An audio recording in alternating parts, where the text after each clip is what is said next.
আরজিকর মেডিকেলে তরুণী চিকিৎসককে ধর্ষণ এবং খুনের ঘটনায় গত 22শে আগস্ট সুপ্রিম কোর্টে চাঞ্চল্যকর দাবি করেন সিবিআইয়ের আইনজীবী তথা সলিসিটর জেনারেল তুষার মেহতা।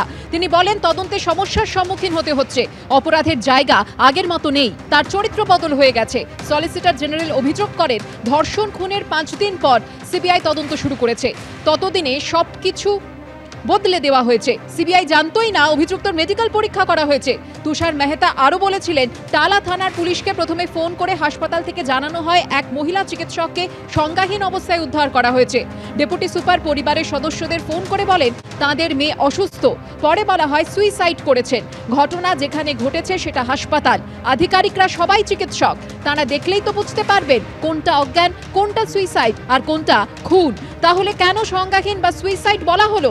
এভাবে বিভ্রান্ত করার উদ্দেশ্য কি ছিল?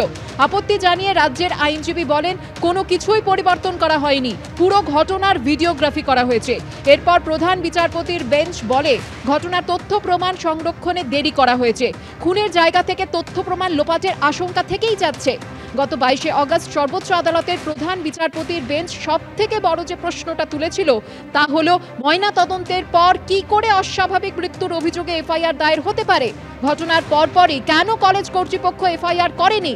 অধ্যক্ষের তো অবিলম্বে এফআইআর করা উচিত ছিল, তিনি তা করেননি কেন? ইস্তফা দেওয়ার পরই কি করে অধ্যক্ষকে অন্য মেডিকেল কলেজে নিয়োগ করা হলো?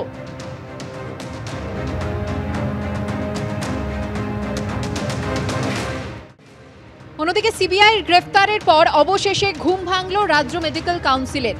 আরজিকর মেডিকেলের প্রাক্তন অধ্যক্ষ সন্দীপ ঘোষকে শোকজ করা হলো। অন্যদিকে রাজ্য মেডিকেল কাউন্সিলের বিভিন্ন পদ থেকে সরানো হলো বিরূপাক্ষ বিশ্বাস এবং অভিক দেকে। সাসপেন্ড করা হয়েছে মেদিনীপুর মেডিকেল কলেজের জুনিয়র চিকিৎসক মুস্তাফিজুর রহমান মল্লিককে। প্রবল চাপ ও সমালোচনার মুখে বৃহস্পতিবার আরজিকর মেডিকেলের প্রাক্তন অধ্যক্ষ সন্দীপ ঘোষ ঘনিষ্ঠ 2 চিকিৎসক বিরূপাক্ষ বিশ্বাস ও অভিক দেকে সাসপেন্ড করেছিল স্বাস্থ্য ভবন। 2 দিনের মাথায় এবার তাঁদের বিরুদ্ধে পদক্ষেপ করল রাজ্য মেডিকেল কাউন্সিল। রাজ্য মেডিকেল কাউন্সিলের বিভিন্ন পদ থেকে সরিয়ে দেওয়া হলো সন্দীপ ঘোষ ঘনিষ্ঠ অভিক দে ও বিরূপাক্ষ বিশ্বাসকে। সাসপেন্ড করা হয়েছে মেদিনীপুর মেডিকেল কলেজের জুনিয়র চিকিৎসক মুস্তাফিজুর রহমান মল্লিককেও। পাশাপাশি কেন তার রেজিস্ট্রেশন বাতিল হবে না জানতে চেয়ে সিবিআই এর হাতে গ্রেপ্তারের 5 দিন পর সন্দীপ ঘোষকে শোকজ করল রাজ্য মেডিকেল কাউন্সিল। বিভিন্ন চিকিৎসক সংগঠন থেকে যে দাবি দাওয়াগুলো উঠেছিল এবং পরবর্তী পর্যায়ে অভিক এবং বিরূপাক্ষের বিরুদ্ধে যে সাসপেনশন অর্ডার রাজ্য সরকারের স্বাস্থ্য দপ্তর থেকেও করা হয়েছিল, সেটার পরিপ্রেক্ষিতে রাজ্য মেডিকেল কাউন্সিলের বিভিন্ন সদস্যরাও যে দাবি দাওয়া তুলেছিলেন, তার পরিপ্রেক্ষিতে এই সিদ্ধান্তটা নেওয়া হয়েছে। আমরা পরিষ্কার বুঝতে পারছি যে রাজ্য সরকার বা রাজ্য প্রশাসন এই মুহূর্তে সারা রাজ্য জুড়ে যে আন্দোলন চাইছে, যেন তেন প্রকারেণ সেই আন্দোলনের যে ক্ষোভ তাকে তারা স্তিমিত করতে চাইছে। আজকে যে সিদ্ধান্তটা তারা নিচ্ছেন সেটা একেবারেই এই চরম বিক্ষোভের মুখে দাঁড়িয়ে তাদের ফেস মেনটেন করার বেয়ার মিনিমাম চেষ্টাটুকু। যে ডিসিপ্লিনারি অ্যাকশন নেওয়া হচ্ছে, it is 2 years too late। চিকিৎসককে খুন ধর্ষণের ঘটনার পরপর স্বাস্থ্য শিক্ষা অধিকর্তা কৌস্তব নায়ক এবং আরজিকর মেডিকেল কলেজ হাসপাতালের রোগী কল্যাণ সমিতির চেয়ারম্যান সুদীপ্ত রায় যখন সংবাদ মাধ্যমের মুখোমুখি হয়েছিলেন, তখন তাদের ঠিক পিছনেই দাঁড়িয়েছিলেন অভিক দে ও বিরূপাক্ষ বিশ্বাস। সম্প্রতি আরজিকর মেডিকেলের সেমিনার হলের ভাইরাল ভিডিওয় মৃতদেহ উদ্ধারের পর বহু মানুষের জমায়েতে দেখা যায়। আইএমএর তরফে এই ভাইরাল ছবি দেখিয়ে দাবি করা হয়, এসএসকে মেডিকেল কলেজের সার্জারি বিভাগের প্রথম বর্ষের পোস্ট গ্র্যাজুয়েট ট্রেনি অভিক দে ওই সেমিনার হলে উপস্থিত ছিলেন। যদিও কলকাতা পুলিশের তরফে দাবি করা হয় যে ওই ব্যক্তি ডিটেকটিভ ডিপার্টমেন্টের ফিঙ্গারপ্রিন্ট এক্সপার্ট, কিন্তু আইএমএ নিজেদের অবস্থানেই অনড় থাকে। ভাইরাল ছবির ভিত্তিতেই চিকিৎসকদের সংগঠন ইন্ডিয়ান মেডিকেল অ্যাসোসিয়েশন এই প্রশ্নও তোলে, ওই দিন কি অকুস্থলে উপস্থিত ছিলেন চিকিৎসক বিরূপাক্ষ বিশ্বাসও? যদি থাকেন, বর্ধমান মেডিকেল কলেজের চিকিৎসক বিরূপাক্ষ ওই দিন আরজিকর মেডিকেল কলেজে কি করছিলেন? এসবের মধ্যেই বর্ধমান মেডিকেল কলেজ এবং উত্তরবঙ্গ মেডিকেল কলেজ থেকে অভিকদের বিরুদ্ধে একাধিক অভিযোগ সামনে আসতে শুরু করে। চাপের মুখে তাকে সাসপেন্ড করে তৃণমূল ছাত্র পরিষদ। এরপর বিরূপাক্ষ বিশ্বাসকে বদলির নির্দেশের 13 মাস বাদে হঠাৎ করে তাকে রিলিজ করে দেয় বর্ধমান মেডিকেল কলেজ। পাঠানো হয় কাকদ্বীপ মহকুমা হাসপাতালে, কিন্তু তাতেও সমালোচনা কমেনি। এই অবস্থায় এবার স্বাস্থ্য ভবনের পর সন্দীপ ঘোষ ঘনিষ্ঠ 2 চিকিৎসক বিরূপাক্ষ বিশ্বাস এবং অভিকদের বিরুদ্ধে পদক্ষেপ করল রাজ্য মেডিকেল কাউন্সিল।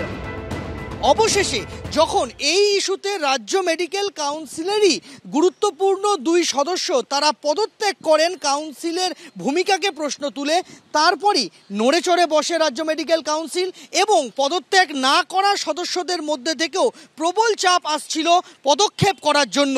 অবশেষে বিরূপাক্ষ বিশ্বাস এবং অভিজ্ঞে তাদেরকে সাসপেন্ড করা হয়েছে বলে মেডিকেল কাউন্সিল সূত্রে জানানো হয়েছে। এই অর্ডারগুলো কিন্তু কার্যত প্রমাণ করে দিল যে আমাদের আন্দোলনরত ছাত্রছাত্রীদের দাবি দেওয়াগুলো এবং এই অভিজ্ঞে বিরূপাক্ষ বিশ্বাসের বিরুদ্ধে করা অভিযোগগুলোকে কার্যত মান্যতা দিল। দুর্নীতি চক্রটা কিন্তু স্বাস্থ্য ভবন প্রশাসনের মদতেই হয়, আর এই লোকগুলি হচ্ছে তার সাগরেদ।